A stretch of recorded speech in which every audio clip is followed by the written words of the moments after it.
Shalom, shalom, bien-aimés de Jésus-Christ, rachetés de l'Éternel.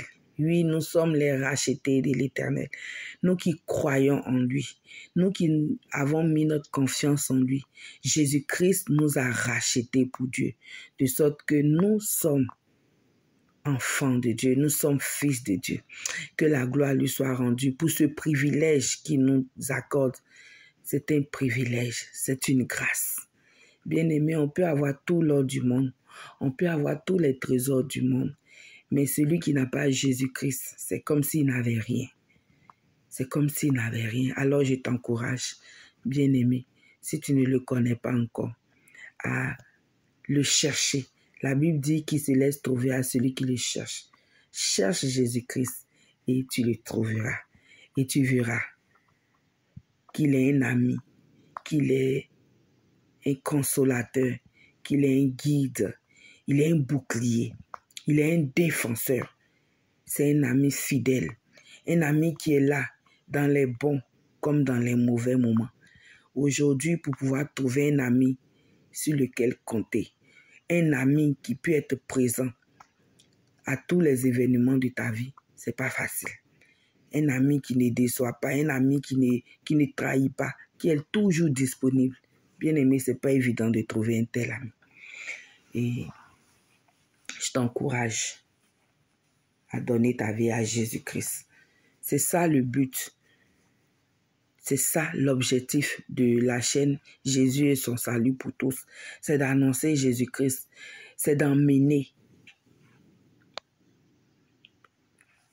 tous ceux qui ne connaissent pas encore le Seigneur à le connaître. C'est ça. La mission que le Seigneur nous confie, d'aller et de faire de toutes les nations ses disciples. Parce que c'est important. Bien aimé, c'est important. Le salut est plus proche de nous que jamais. Parce que Jésus-Christ revient bientôt. Ne remets pas à demain ce que tu peux faire aujourd'hui. Ne dis pas non, j'ai encore la vie devant moi. Tu ne sais pas de quoi demain est fait. Et quand tu regardes la vie, tu regardes tout ce qui se passe. Si tu fais vraiment attention, tu verras que les choses deviennent difficiles, les choses deviennent compliquées. Et ça, c'est véritablement des signes qui montrent que nous sommes à la fin des temps. Donc, bien aimé, je t'encourage. Aujourd'hui, je voudrais apporter pour toi et pour moi cette petite exhortation. Et on va lire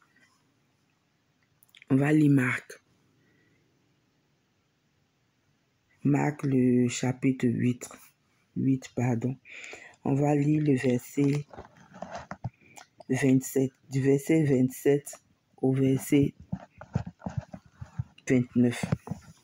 Et je lis la parole du Seigneur. Jésus s'en alla avec ses disciples dans les villages voisins de Césarée de Philippe.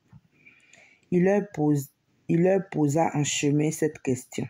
« Qui suis-je d'après les hommes ?» Ils répondirent « Jean-Baptiste, d'après certains, Élie, d'après d'autres, l'un des prophètes. Et d'après vous, qui suis-je » leur demanda-t-il. Pierre lui répondit « Tu es le Messie. » Amen. Donc, Jésus interroge ses disciples et ils ont donné un peu, d'après ce qu'ils ont entendu de la bouche de certaines personnes. Ils ont donné à Jésus les réponses. Et Jésus maintenant demande à tous ses disciples, « Et vous, qui croyez-vous que je suis ?» Et Pierre s'est levé. Pierre a dit, « Tu es le Messie. » Le Messie, le Sauveur, c'est lui qui devait venir et qui est venu. Tu es le Messie. On va encore aller dans Matthieu. Ce Pierre qui a affirmé que Jésus-Christ est le Messie. On va aller voir qu'est-ce qui s'est passé dans Matthieu 26, à partir du verset 69. Or, Pierre était assis dehors dans la cour. Une servante s'approcha de lui et dit, « Toi aussi tu étais avec Jésus les Galiléens. » Mais il le nia devant tous en disant, « Je ne sais pas ce que tu veux dire. » Comme il se dirigeait vers la porte, une autre servante le vit et dit à ceux qui se trouvaient là, « Cet homme aussi était avec Jésus de Nazareth. » Il le nia de nouveau avec serment. « Je ne connais pas cet homme. »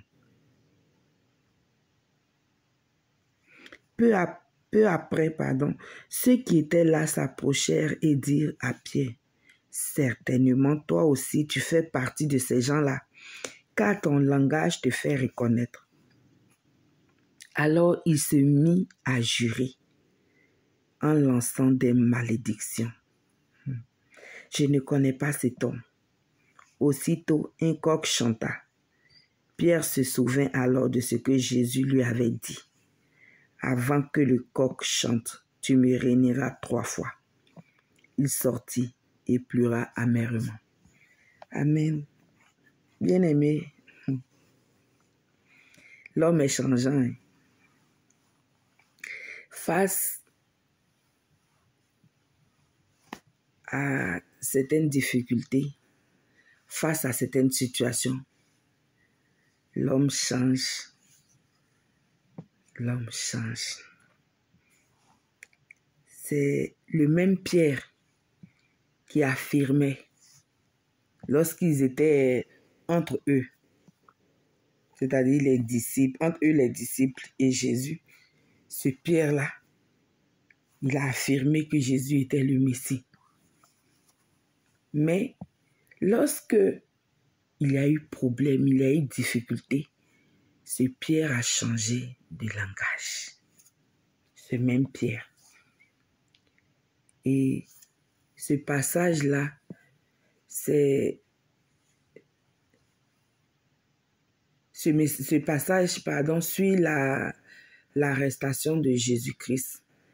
En fait, Jésus a été arrêté. Et il a été envoyé devant les gouverneurs et autres pour pouvoir être jugé et ensuite être condamné et mourir sur la croix. Et Jésus qui sait tout, puisqu'il est Dieu, il est le Fils de Dieu, il avait Pierre dans la ferveur, il était, comment on dit ça, il était chez nous en langage ivoirien, on dit, il était chaud. Il disait, Jésus, tu es le Fils de Dieu, moi je crois en toi, je donnerai ma vie pour toi. Jésus lui a dit que avant que le soleil ne se couche aujourd'hui, tu vas me régner 3 fois. Il dit, non, je ne peux pas te régner, je peux pas te régner, non, je ne peux pas faire ça. Et c'est le comportement de bon nombre de personnes. Aujourd'hui, l'amitié, je ne sais pas si on peut encore parler d'amis fidèles. Ce n'est pas facile. Parce qu'il y a tellement de trahisons. Il y a tellement de choses qui se passent. Quelqu'un qui prétend être ton ami, quelqu'un qui prétend être même plus que ton ami. Et c'est cette personne-là qui soit va révéler tes secrets, soit c'est cette personne qui va te mettre dans des problèmes, dans des difficultés. C'est cette personne qui va aller raconter n'importe quoi sur toi. C'est cette même personne-là qui prétend être ton ami, qui peut-être partage le même repas que toi. Souvent même vous dormez dans la même maison et c'est cette même personne qui te trahit. Aujourd'hui, c'est pas facile de trouver une amitié sincère, mais il y en a. Il y en a. Il y a des amitiés où les personnes même ne sont plus... C'est comme si c'était des frères. C'est comme si c'était des sœurs sorties du même ventre. C'est vrai que c'est rare, mais ça existe encore. Ça existe encore. De voir des personnes d'autres... de 2 continents différents, des personnes de 2 origines différentes. Mais c'est comme si ces personnes-là étaient sorties du même ventre. Ça existe. Ça existe aujourd'hui. Malgré tout, ça existe. Donc, ça a été le comportement de Pierre. Pierre a régné Jésus. Et la Bible dit même qu'il maudissait. C'était terrible. Hein? il avait vraiment peur. Parce que pour maudire, pour jurer, c'est que Pierre avait véritablement peur. Il avait peur d'être attrapé. Parce qu'il s'est dit quoi? Lui qui est le maître, il a été saisi, il a été attrapé. Et il ne s'est pas défendu. Alors, quel serait lui son sort alors? Si lui, le maître, il a été conduit devant les tribunaux et autres, il a été conduit devant les gouverneurs. Alors, si les gens découvrent que lui aussi, il faisait partie de ceux qui suivaient Jésus, en tout cas, il avait peur. Il avait peur. C'est pour ça qu'il a commencé à jurer et autres. Et ça, c'est l'attitude de chacun de nous. Face à la difficulté, face à certaines situations, on a un certain comportement. On a un certain comportement. Soit on manque de courage, on manque de courage et on n'arrive pas à véritablement affirmer qui on est, on n'arrive pas à affirmer réellement notre croyance, notre appartenance au Seigneur. Et ça, bien aimé, nous devons faire attention. Parce que la Bible dit dans les 10 commandements, dans Deutéronome 22, dans Exode 20, dans les 10 commandements, la Bible dit: tu aimeras l'Éternel ton Dieu de tout ton cœur, de toute ta force et de toute ta pensée. Et si tu dis que tu aimes Dieu, tu ne peux pas dire que tu l'aimes quand tu es peut-être dans un point A et quand tu es dans un point B, tu fais comme si tu ne le connaissais pas. Tu rentres dans ta coquille. Et ça, c'est pas intéressant. Et Pierre a renié Jésus. Pierre a renié Jésus. Pierre qui était l'ami de Jésus, le disciple de Jésus. Pierre l'a renié. Pierre qui est resté durant 3 ans, qui a été témoin des miracles que Jésus a fait, qui a été témoin de tout ce que Jésus disait, de comment Jésus parlait du royaume des cieux, de comment Jésus parlait du Père, de comment Jésus entrait en prière, des miracles que Jésus faisait. Pierre, face au danger, face à la difficulté, au risque de me répéter, Pierre a eu un autre comportement. Mais ce qui est important, c'est l'attitude de Pierre après qu'il ait renié Jésus. Nous allons aller dans Actes des Apôtres. Actes des Apôtres, le chapitre 2. On va lire à partir du verset 14. Et puis, on va lire le verset 14. Et puis, on va sauter pour lire le verset 41. Donc, le verset 14. Alors, Pierre, debout avec les 11 apôtres, s'exprima d'une voix forte en ces termes.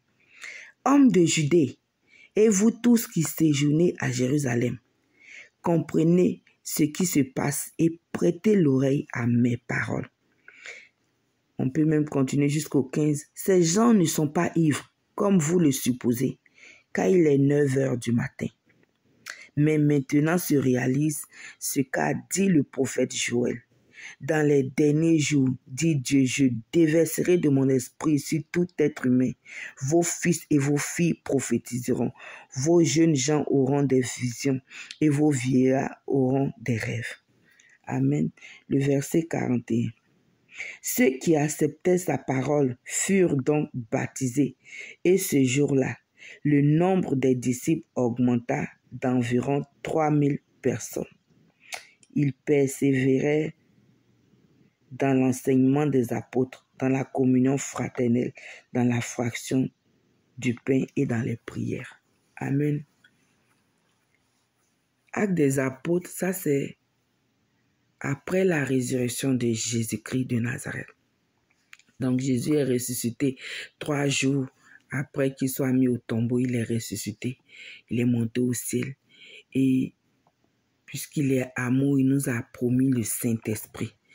Et le Saint-Esprit est descendu le jour de la Pentecôte. Vous pouvez commencer à lire à partir du chapitre 1 de Actes des Apôtres pour pouvoir comprendre un peu. Et le Saint-Esprit est descendu. Et quand le Saint-Esprit est descendu, Pierre a reçu le Saint-Esprit. Ça veut dire que Pierre avait renié Jésus. Pierre avait juré même devant les gens qui ne connaissaient pas Jésus. Et la Bible dit qu'il a pleuré. Il a regretté son tort. Il a regretté amèrement son tort. Mais il ne s'est pas contenté de regretter. Et puis, il ne s'est pas comporté comme Judas.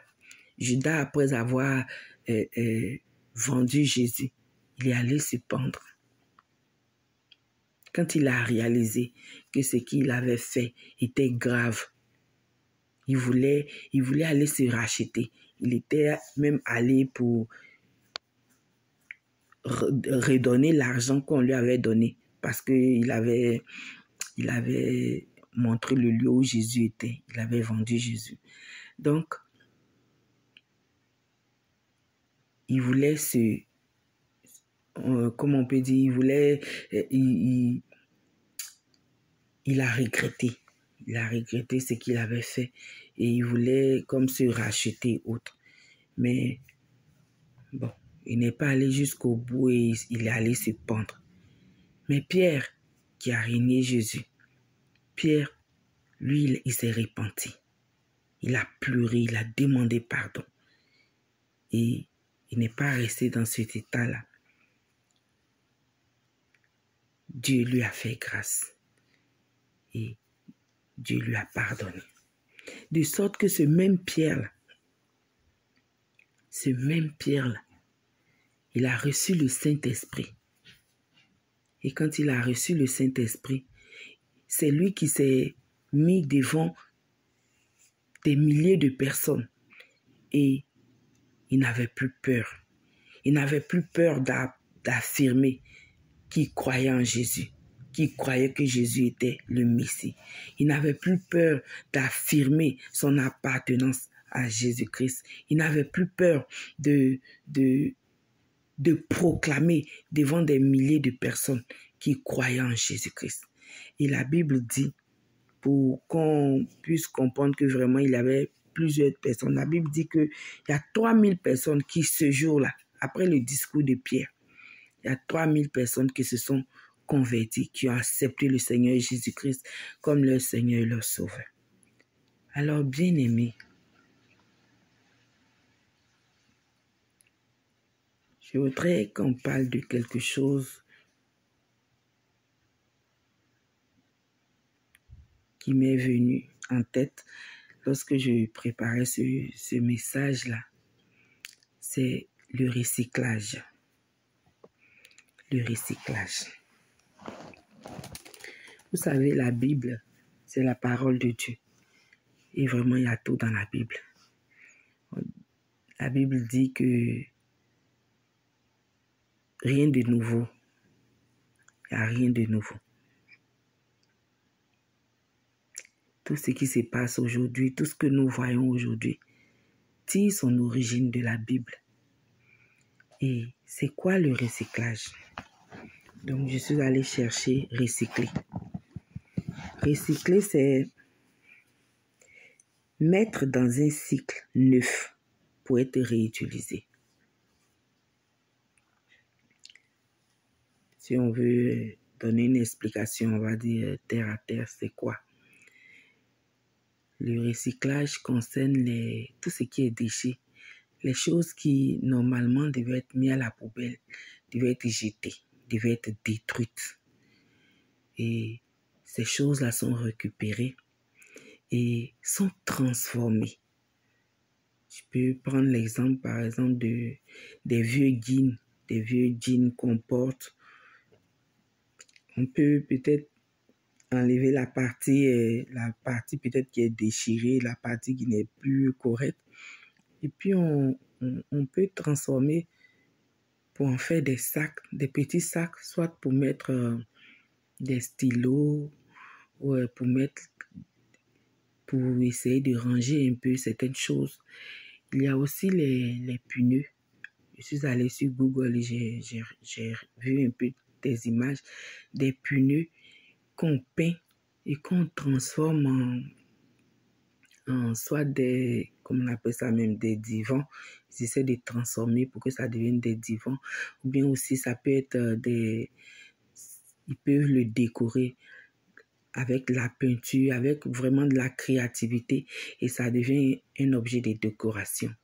Et j'avais vu une vidéo, il y a un jeune homme qui transformait les pneus, en tout cas qui a fait vraiment, quand j'ai regardé la vidéo, j'étais émerveillé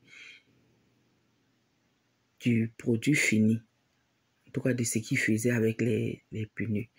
Et c'était beau à voir. C'était beau à voir. Et il y a beaucoup de choses comme ça. Beaucoup de choses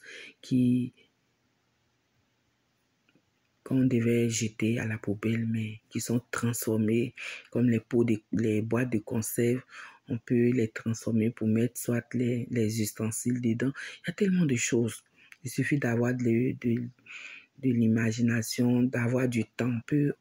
À partir de ce qu'on a, on peut créer, on peut transformer pour créer quelque chose de nouveau. Bien-aimés, l'état de notre vie aussi, un homme aussi, un homme, que ce soit une femme, un homme, quand tu vois ta vie, tu regardes ta vie, tu te dis, mais pour moi, il n'y a plus d'espoir. Pour moi, il n'y a plus rien à faire. Soit tu es dans une relation et ça ne va pas et tu ne sais pas où donner de la tête. Soit tu as pris un mauvais chemin. Un mauvais chemin. Aujourd'hui, il y a tellement de choses qui se passent.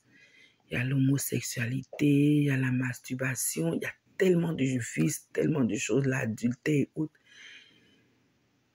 Il y a tellement de choses. Et souvent, on se sent comme pris au piège parce qu'on est dans quelque chose et il est difficile pour nous d'en sortir. Et on se dit qu'il n'y a plus d'espoir. On se dit que bon, c'est pas grave. Moi, je sais que Dieu peut pas m'aimer. Dieu peut pas me pardonner ce que j'ai fait. C'est tellement grave. Et la société ne nous aide pas. Les autres ne nous aident pas parce qu'ils sont prêts à juger. Ils sont prêts à condamner. Ils sont prêts à juger, à nous condamner pour nos actes, à condamner notre comportement. Et souvent, eux-mêmes, ils sont aussi pires. Ils sont aussi pires que nous. Si Dieu nous montrait vraiment qui nous avons en face de nous, je pense que personne n'oserait même ouvrir la bouche et puis juger son ami, juger son frère. Nous sommes tous des pécheurs. Nous sommes tous pécheurs. Il n'y a pas un qui est bon. La Bible dit tous ont péché et sont privés de la gloire de Dieu. Ça veut dire qu'il n'y a pas un. Il n'y a pas un. Mais ce n'est pas la grâce de Dieu. Ce n'est pas la grâce de Dieu. Alors, bien-aimé, je ne sais pas dans quel état tu te trouves. Je ne sais pas quelle est la vie que tu mènes. Soit une vie de débauche, soit une vie vraiment. Mais Jésus-Christ t'étend la main. La Bible dit dans Jérémie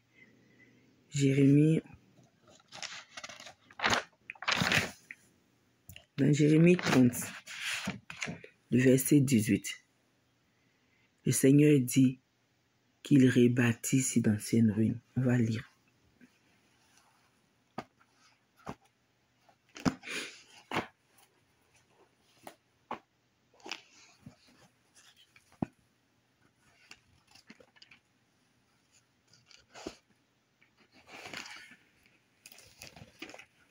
Jérémie 30, verset 18 dit, « Voici ce que dit l'Éternel. Je vais ramener de déportation les familles de Jacob. J'ai pitié de ses habitations. La ville sera reconstruite sur ses ruines. La ville sera reconstruite sur ses ruines et le palais retrouvera sa place. Bien-aimé, Dieu est capable de te prendre dans l'état dans lequel tu te trouves et de te transformer pour que tu deviennes,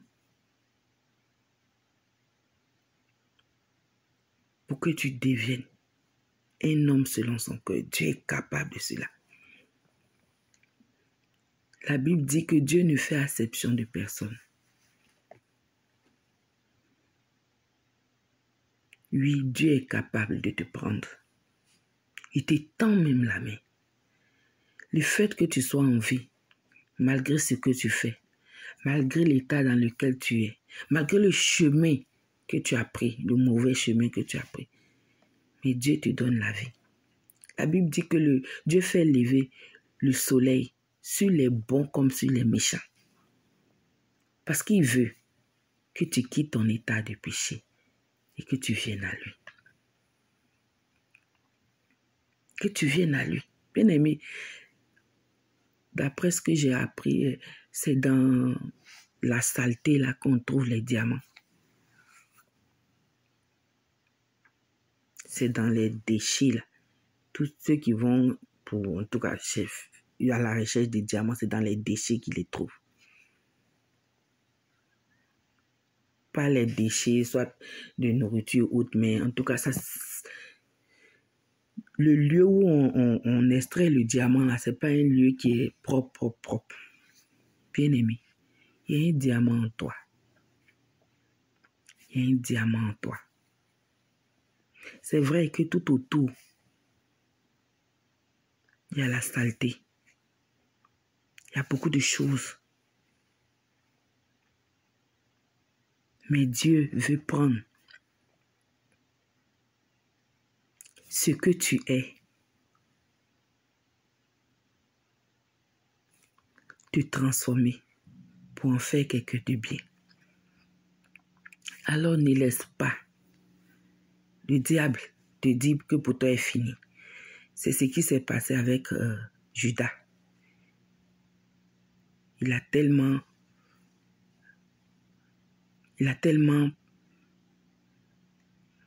tellement, comment je peux dire ça? Il a tellement rempli la tête de Judas que Judas n'a pas pu. Il est allé se suicider. Bien-aimé, l'espoir n'est pas perdu pour toi. Jésus-Christ est mort, il est ressuscité. Et il te tend la main. Il te tend la main. Et il y a beaucoup de cas comme ça dans la Bible. Il y a beaucoup de personnes. Paul, la Bible dit qu'il était seul avant. Il persécutait l'Église. Mais c'est lui que Jésus a choisi. Et Jésus l'a utilisé. Il y a beaucoup d'exemples dans la Bible. Et puis il y a beaucoup d'exemples même dans la vie. Bien-aimé, même moi qui vous parle, il y a des choses de ma vie dont je ne suis pas fière.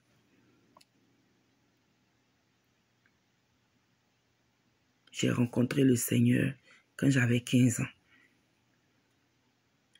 C'est là que je lui ai donné ma vie, c'est là que je l'ai accepté. Il m'a pris, il m'a transformé. Et même aujourd'hui encore, il me transforme. Parce que déjà petite, ma mère, elle me disait, quand j'étais petite, chez nous on dit, mon affaire ne reste pas à l'étranger. Elle me disait qu'à chaque fois que quelqu'un me tape, même si c'est une grande personne, il fallait que je rende mon coup. Je rendais toujours mon coup. Si la personne m'a tapé, je le tape aussi, puis je cours. La rancune, le manque de pardon, la colère Mais Dieu transforme. Oui, le Saint-Esprit que Jésus nous a promis et qui nous a envoyé, il transforme. Aujourd'hui, je suis passée par beaucoup d'humiliations et même aujourd'hui encore.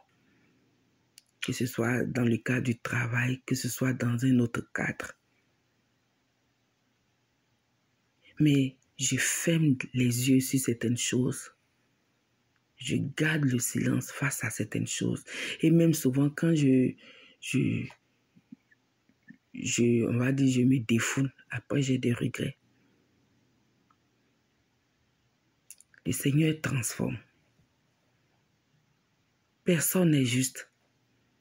On devient chrétien, on ne naît pas chrétien, on devient chrétien. Ça veut dire qu'on était quelque chose avant. Jésus nous a pris dans un état et il transforme.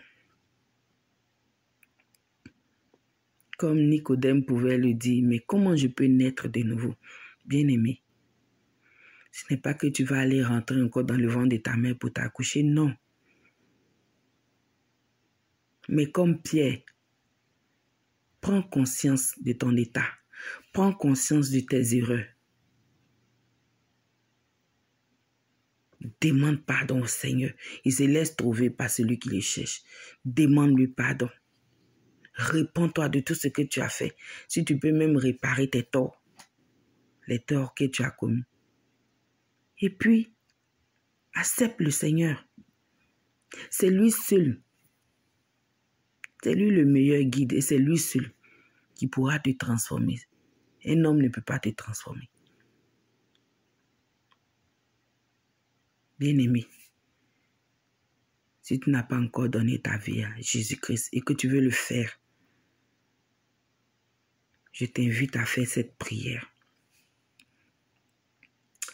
Merci Seigneur Jésus-Christ. J'ai entendu ta parole. Et Seigneur, je crois que tu es le Fils du Dieu vivant et que tu es mort à la croix pour me sauver moi aussi.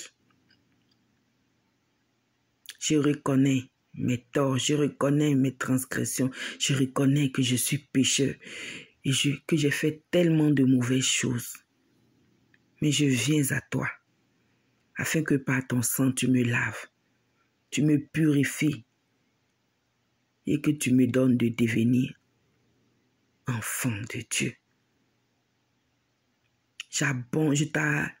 Je te confie ma vie, je t'abandonne ma vie pour que désormais tu sois mon guide. Au nom de Jésus-Christ. Amen. Bien-aimé, Jésus te tend la main, comme moi aussi il m'a tendu la main. Il te tend la main, comme il a tendu la main à plusieurs personnes. Comme malgré le reniement de Pierre, il lui a encore tendu la main. Il lui a confié une mission.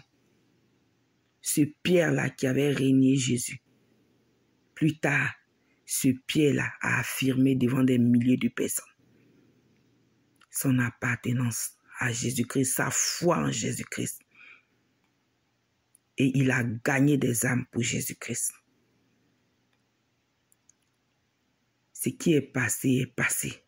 Le plus important, c'est aujourd'hui et l'avenir. Alors, bien-aimé, ne reste pas dans ton état.